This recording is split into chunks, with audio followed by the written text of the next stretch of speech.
Shall we start? Are you ready? So, we're here with Viktória Hίσλοπ. We're very happy to introduce Viktória as the Girls Ambassador this year. Let's say that her ties with the activities of Agora are very organic, as the storytelling lies in the heart of cinema, films, and especially here in Greece is very beloved. We love you, people love you, all that. So your ties are even more, they're strong. They're strong, yes. And hopefully today we will give us some more insights on your secrets and what you've seen so far in the festival and where you stand now, let's say this day, this specific day, as a storyteller. Would you like me to answer that? Yes. Yeah, well I didn't come to the festival expecting to be so inspired. I came at the invitation of the Agora, and I thought I would be helping to inspire and encourage some of the younger filmmakers at Crossroads and at the works in progress. And of course life is never what you expect. I found them all extremely inspiring. I've seen images on the screen that I found sometimes very moving, sometimes shocking, uplifting, sometimes funny. All of these different aspects of filmmaking that are really at the heart of why audiences go to see a film. I've been extremely inspired by the cross-cultural collaborations. For me, that's been really obvious here, and it has led me at some moments to think back to what Thessaloniki was just over 100 years ago, when there was it was the sort of, what I always in my imagination imagined was the ideal multicultural city with a population of Orthodox, Muslims and Jewish all living together in a very creative, wonderful way. And I don't need to tell people from Thessaloniki their own history, but within actually a period of 20 years between from the 1920s to the early 1940s, the Muslims left and then the Jews too. But coming to this festival made me think how important it is that we have all these cross-border, between countries, collaborations, how art really can sort of transcend conflict as simply as that. And I think many of the messages in the films which I've seen, the shorter pieces, have been about identity. They've been about finding who you are as an individual. And none of these films have been, or clips that I've seen, or ideas in the Crossroads have been ideas about finding yourself in some ways as a person of a certain nation. It's been about who we are as human beings, and that's been deeply inspiring. So when I see in this amazing programme these projects where you've got maybe 3, 4 or 5 countries, people from that many nations working together to create what ultimately is a work of art that should be seen, will be seen, I hope, around the world. That seems to be a very powerful direction. My own relationship with Thessaloniki is a strong one, and I don't know whether that was why I was invited, but my third, and I have to say I'm known for the island, particularly because that was turned into a television series here. But The Thread, which was my third novel, is set here. And I came maybe 30 or 40 times to research in order to write that book. And it's called The Thread because I saw a thread between all these different cultures, and that for me is very relevant to this festival. There's an amazing kind of single thread that literally ties everybody here together in a common purpose, and all the much younger people out there, people in their 20s and 30s, who are the ones, I think perhaps I'll take my strongest memories home to London with those people.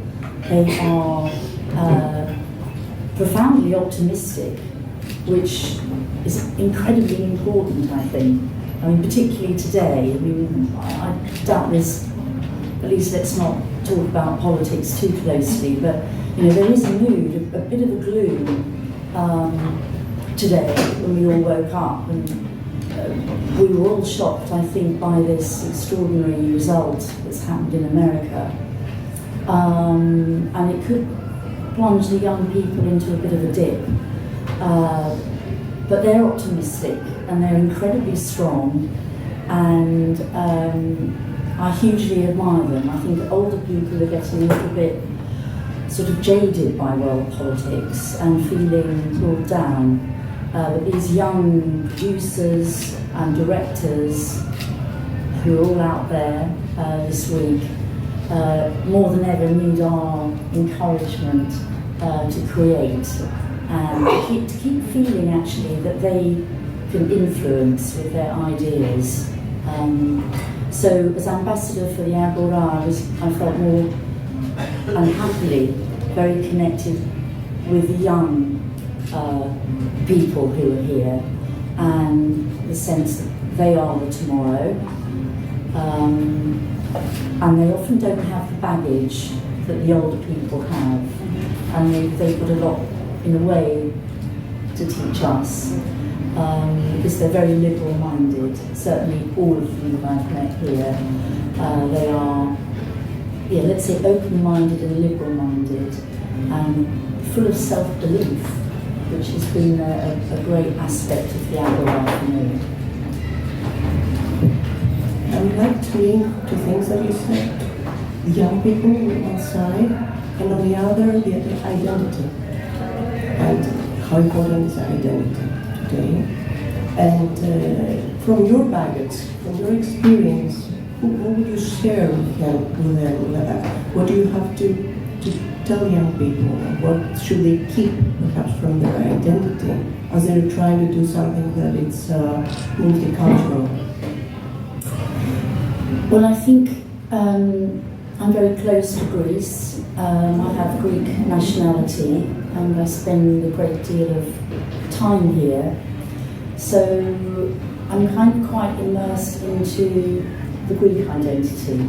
And I know, and I think this is sometimes a characteristic of countries with smaller populations, that identity almost doesn't have an exaggerated importance, but the sense of being Greek, I think, is actually stronger now than the sense of being British. Being British is a phrase I don't really understand anymore. I don't even personally identify with being British. And that was essentially because of Brexit, that we left Europe. And I say we because it was the whole country. You know, we were those who wanted to remain European, found ourselves in a minority, and on that day I felt that Britain shrank. It became a smaller place, and I've always felt since I went to school that I was European, because I was always attracted by French literature. I've always grabbed languages wherever I had the possibility to learn them. We learned German, French and Spanish, and that was just an ordinary state school, not a fancy school. We learned Latin, we had the chance to learn ancient Greek. So Europe became this for me, the country that I lived in. So although what I've heard this week when I listened to co-productions, let's say, between Albania and Greece, or Turkey and Greece, Italy, France, Greece, Europe to me seems a very increasingly important body. And in Britain we've always said that with America, our relationship is that we're divided by a common language, and that seems even more resonant today. But identity for me, and I hope for lots of younger people, that they will feel that Europe is their country in a way, and yet retain. I mean, to me, Greece had a very distinct sense of identity and so many important things. You know, I think it's most people I meet who are Greek, even if they live in Athens, they'll say, "Oh, my family is from Kalamata," or they'll say, "My family is from Mysilos." They identify not necessarily with where they live, but with the smaller place, which is their ancestry. And I find that very beautiful. People never say that in the UK.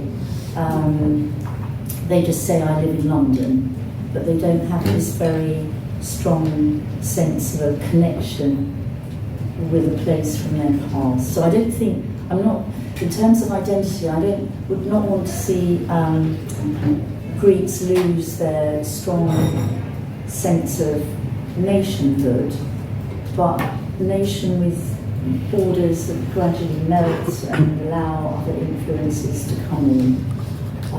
But I think that is already happening.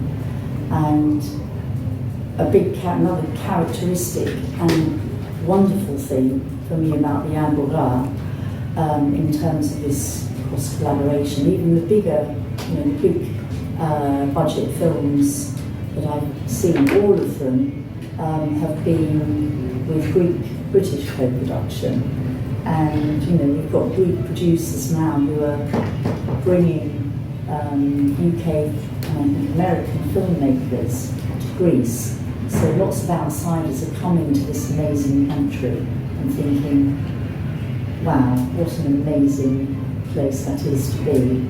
So yeah, I think Greece is opening its heart, but keeping its identity. Angelique Vėrgu, head of Agora, led you a bit through the process of Agora, right? You went there together. Absolutely. Yes. Angelique's been there holding my hand, and then launching me forward, and then saying, "Actually, tomorrow could you speak for slightly less minutes?" Because I do tend to, when I speak, I usually speak from the heart, and the heart's kind of fairly infinite. But yes, Angelique and I met in Athens, and she told me what the Agora was going to be, because I'd always heard of the International Film Festival, because the word international is very catchy. But the Agora to me has been, to me it's the important bit, because it is the future. It's seeing these, in a way, seeds that I hope, I've been over there a few times this week in the room where the younger directors and screenwriters are sitting at tables, literally with queues of producers and maybe financiers coming to speak to them and helping them towards that next step. Yes, they're doing, after the presentations of the projects, they do one-on-one meetings in order to find out if they can collaborate, what one can offer to each other, and find potentially the future partners in order to raise the funding to make the films, so that then in a couple of years we can watch them on the big screen, in big festivals, and ultimately, of course, in Thessaloniki. So what you said about cross borders and collaboration, of course, there are many co-production markets out there doing this. We focus on the Southeastern Europe and Mediterranean region because we want to raise and support the voices of our region, which means usually smaller countries with lower audiovisual capacity. So we need to support these directors and producers and find their way to tell their stories in international festivals and find their audiences. So this is our focus, and we try to bring the appropriate professionals to attend Thessaloniki and discover, first of all, this wonderful city, the wonderful festival, the programming, but also make meaningful connections and collaborations. And there's no doubt now in my mind, and after 2020 we thought, well, we can run the world from a screen, we can do everything on Zoom or Teams or the other media that exists for that, but actually meeting these face-to-face encounters, it shows, again, we're all human beings, and when you look somebody in the eye, you know you can work with them or not.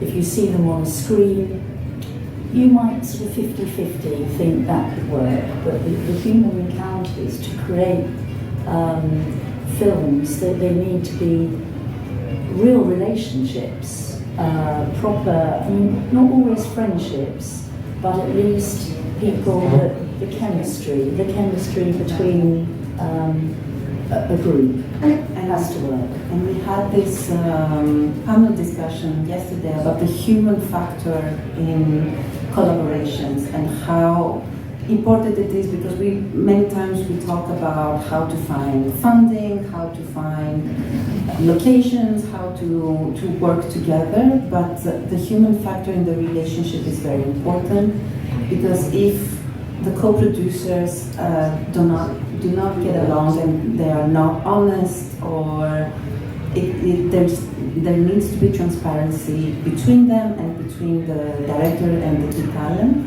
in order to make a film that everybody in the end is proud of.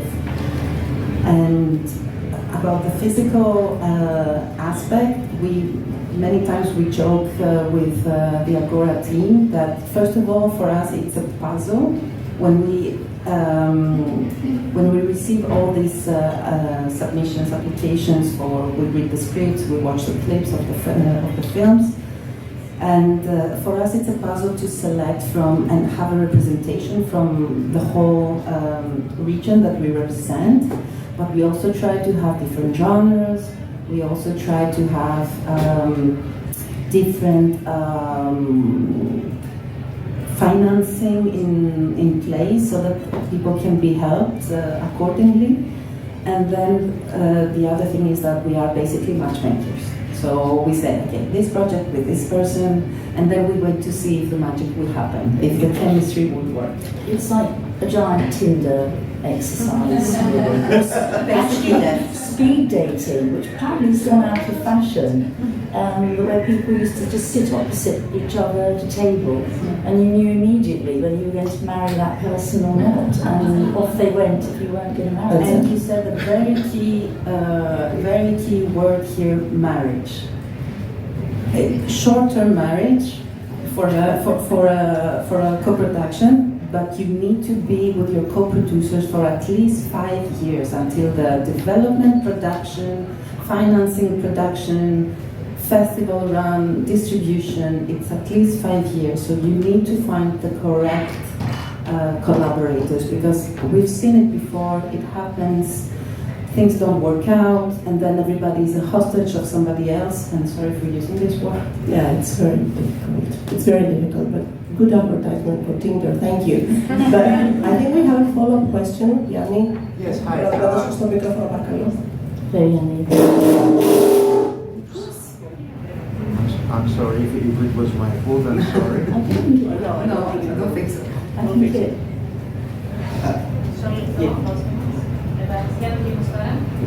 Okay. Okay. I think you can hear me. I had a problem with something that you said before, and I would like you to clarify it a little bit. You spoke about the difference between Greece and Great Britain, or Britain, as of the places that people are from. For instance,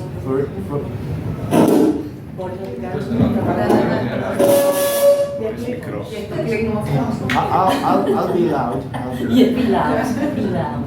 For instance, you mentioned Kalamata, and you said that people in Greece are proud of saying that they're from Kalamata or from whatever, Lamia, Volos. You mean that people in Britain aren't proud to say that they're from Liverpool or Southampton or Leeds? They have to be all from London? Well, they don't tend to immediately tell you about their parents and grandparents. In fact, it's very rarely a question that people would ask you, or where are you from? Whereas in Greece, I notice it's very universal, because so many people have, I think it's partly because you have very interesting, many of you, stories that you carry around. So many people say to me, oh, my grandmother was from Smyrna, for example. And that obviously, you know, then I start asking questions, and they would say, and then she lived in Lesbos, and then finally in Thessaloniki. You know, people do have, I think, in Greece, stories of travel and you know, personal histories that go back 2 or 3 generations,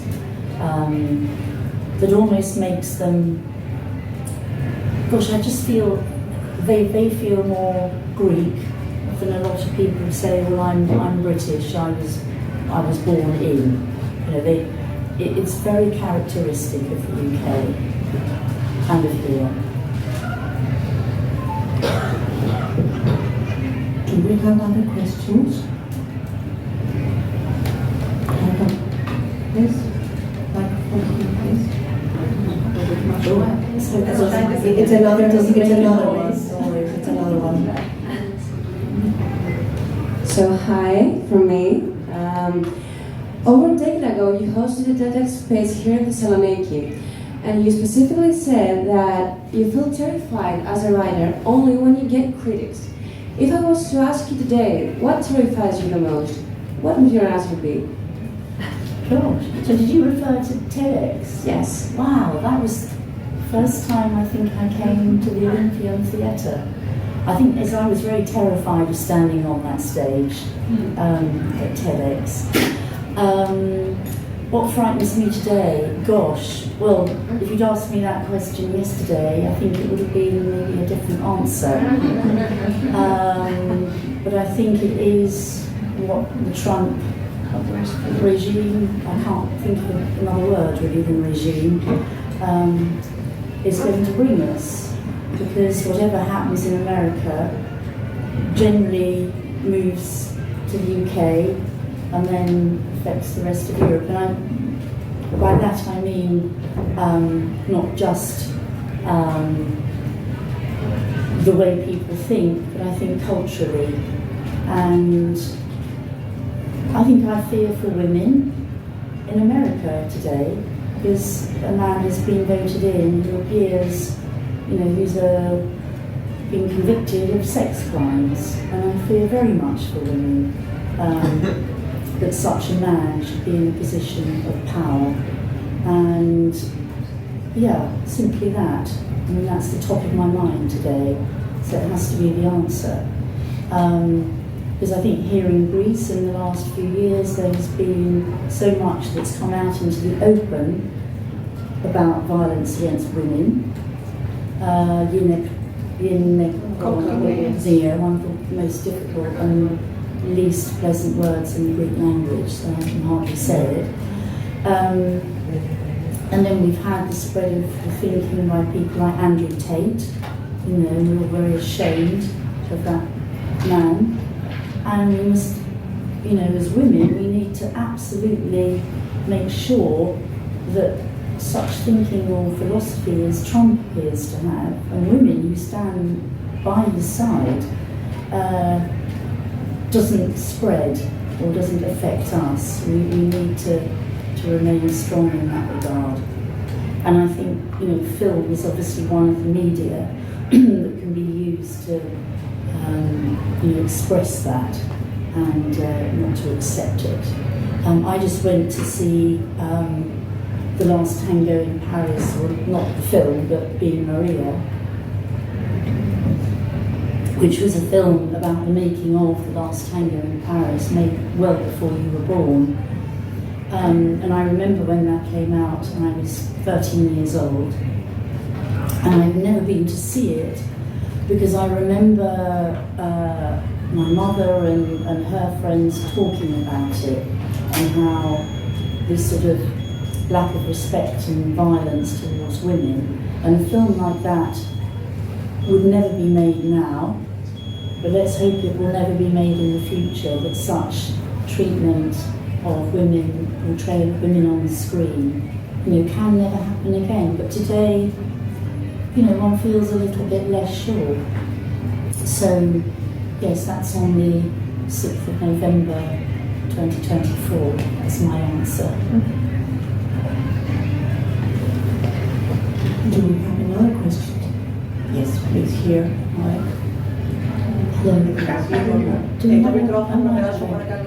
I should just say that I've been, with regards to the Agora and the festival itself,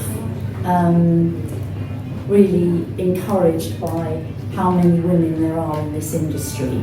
And it's not just how many there are now, it's the fact that it's a growing number of young producers, directors. I mean, on the Crossroads and the Work in Progress sessions, it was really noticeable to me. I'm always thrilled if there's even 50%, but there seemed to be, a really perhaps a percentage higher than that. Growing. And growing. Nice to have you here again. We presented your English version of the book a long time ago at public bookstores. And I wanted to ask you if you have a special connection with Greece all these years, and with Thessaloniki. You've been here a lot of times. What would you say if someone asked you if you are going to stay in Greece for a long time? What would you say? Because I think I find you a little bit optimistic about Greece. Yes, I mean, I regard myself, I don't know if that's yours or mine, sort of doubly blessed that I have these two passports.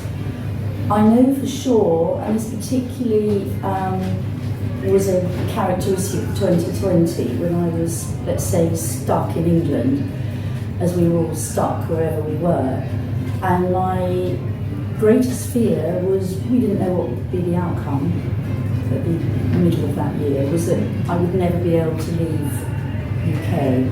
And then I thought, supposing maybe somebody will make a sort of utopian film about this. I don't think it's dystopian, but perhaps if you had a one-way ticket to go somewhere, and we were all given a one-way ticket, and that would be it. I know I would have taken a one-way ticket to come to Greece.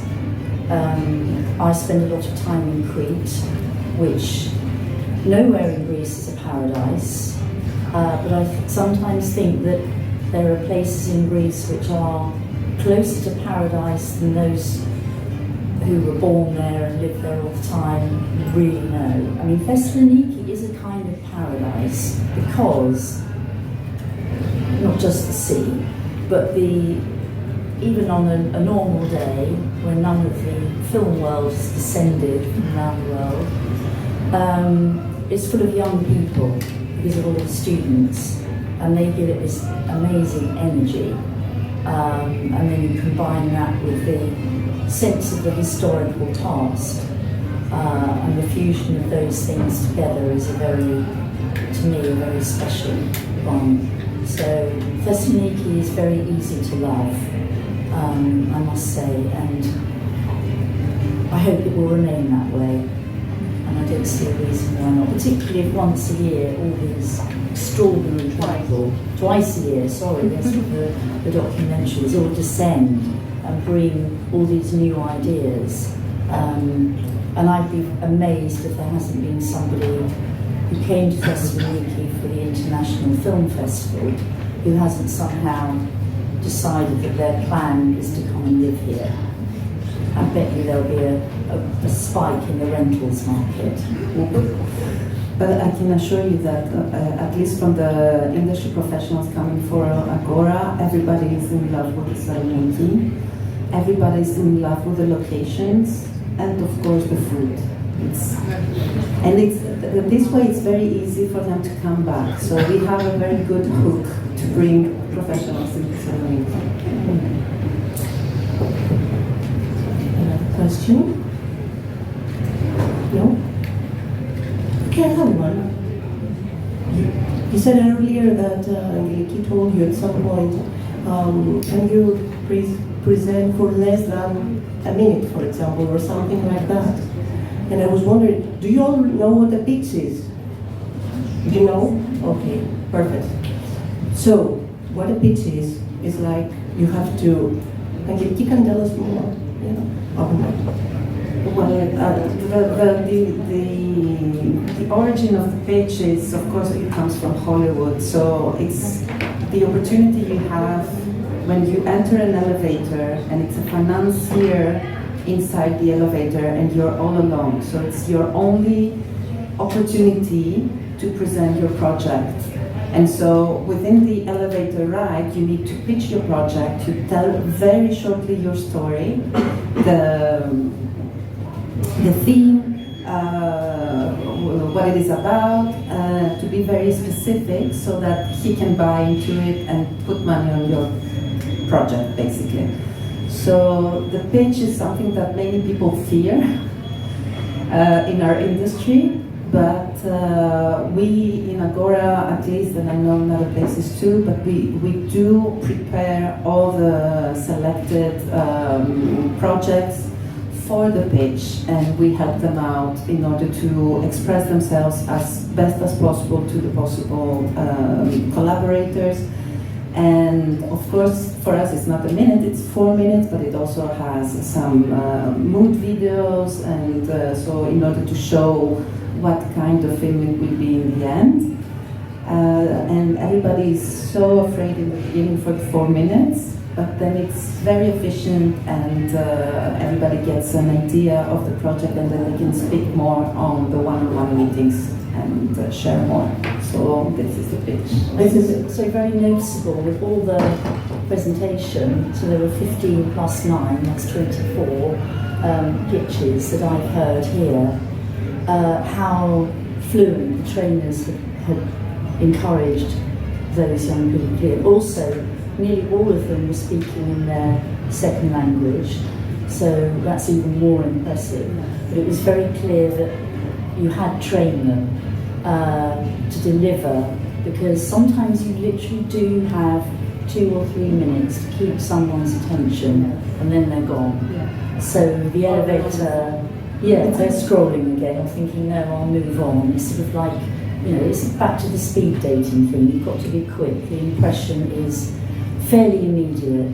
And the thing that I think, because of the pre-selection, the ideas were all unique, but they all had a passion behind them. And the presenters who were giving their pitches, if they allowed that passion to come through, and quite often that was to do with the fact that it might have started with a personal story, and that was always very catchy, if it's something that had come from their heart and not from their head. And we all know, we've all seen, there are too many of them, films where the ideas come from someone's intellect because they think it will be commercial. They might end up being commercial, but I don't think they're successful, and we never remember them. They all merge. But a really unique idea from the heart I think has been what the Agora has encouraged. Also can be commercial and personal as well. Perhaps it can be, yes. I mean, gosh, The Island, which was my first novel, was to some extent personal, deeply uncommercial. Story of leprosy. I mean, nobody wanted that. It's not yet been made into a film. It's still available, rights for a film. Any producers here, if I can do an elevator pitch. But yeah, the producer who took that on saw that it had heart. The idea, you know, came from my heart, and it had a heart, and it wasn't afraid to write about something or to be shown as something really quite difficult and definitely not obviously commercial. Yes. We're worried now. When you were writing, I always wanted to ask you that, but you gave me the chance now. When you were writing The Island, did you have a sense of what it will be? Because you called it uncommercial. Did you have the sense that it was uncommercial while you were writing it? I did, very much. But I still had to write it. How I would describe it, and I don't know, because in Greece you have, grammatically you use the double negative, like in Spanish, but in English we don't. So the way I could describe this is that I couldn't not write it. So I could not write it. I was very compelled. And I've seen and listened to things during this week where I feel that person pitching couldn't not do this film. And those are the ones that really shine through. And I think it's when you wake up in the morning, and maybe you've been dreaming about it as well, but you wake up with an energy and you're never bored by it. And you want to tell the world, even if the world might appear not to want to hear. I mean, The Island was rejected by numerous publishers and agents at the beginning. They said, well, we like the love story, and we love the Greek island setting, but can you lose the leprosy? I mean, I'm so, you know, that really warms my heart that you guys find that funny, but that was the reality. You said, can you lose the leprosy? And I said, actually, no, goodbye. So I didn't have any sense. It was a miracle up to a point that that book was published at all. And it only happened because it landed on the desk of a young editor, very young, her first job, whose father had been a doctor for patients with leprosy in Africa. So there is a little bit of luck involved, but if you have enough conviction in your story, you'll find that luck. I've said to a lot of people during the week, yeah, good luck, but I don't really mean good luck in the ask the stars, ask the universe sense. I mean bon courage, which is the French, you know, just have courage. In English we don't really say good courage, we say good luck, but luck is a bit random, and I believe that you do have to find your luck. I persevered. But no, definitely not an obviously commercial idea at all. Speaking about luck, do you believe that luck has a connection with destiny? That's a very Greek question. No, I believe I'm going to be telling an audience mostly of Greeks about their own mythology, but the Mirai, you know, who weave and then they spin and then one cuts, or backgammon, somehow to me that resonates even better, that you roll the dice. I could roll sixes every time, but you would still beat me because you know how to use your dice, whereas I would go, oh, I'm lucky. I keep getting double sixes or double threes. But I'd still lose to most people in this room. So it's how you use the roll of the dice. So you can't say to in the Agora, or good luck, in that kind of, oh, you're lucky. It's much more than that. But when you see an opportunity, you know, you throw yourself into the elevator as the doors are closing with Mr. Konstantopoulos, for example. You prise the doors open and you stand in front of him. You're already on the third floor, he's getting out maybe at the penthouse, and you're in the small room on the fourth, fifth floor. But you've got to use your opportunity, see the gap in the doors, and hope that, you know, somebody with money is inside, and good sense, and commercial Courage and technique. Courage, a little bit of the mirai, and chemistry. Yes, you've got to hope to get on with that person. So all those things. Okay, if we don't have any more questions, Victoria, thank you so much. Lady in front, this one is a quick one. So I'm sure everyone's got films to say. Yes, last one. Could you tell us about your plans from now on? I know that you have already a theatre play for children, I do. right? In Thessaloniki soon. Good luck with that. And again, I would never imagine that a children's production would be made with a musical production from a story about leprosy. I sat there in the Olympion 2 Sundays ago watching this and thinking, this is a dream. And the children were, you know, they understood. Young, you know, films are made for children, and they understand really deep themes such as stigma and loss and hope, and an incredibly receptive audience. So that's happening at the moment. I've actually got a copy of my latest book in my bag. I'm chasing a producer around town. I'm devising it on the elevator doors. Called The Figurines, about archaeology. And then I'm beginning my next book very soon, which is actually a post-Greek Civil War story about what happened to certain children following that conflict. So yes, always busy, always looking for chances to be in Greece, a lot more than I am. And from now on in the festival. Yes, absolutely. I want to come to the documentary festival, so I'm hoping for that invitation. We too. So thank you so much, Victoria, for being here. Thank you.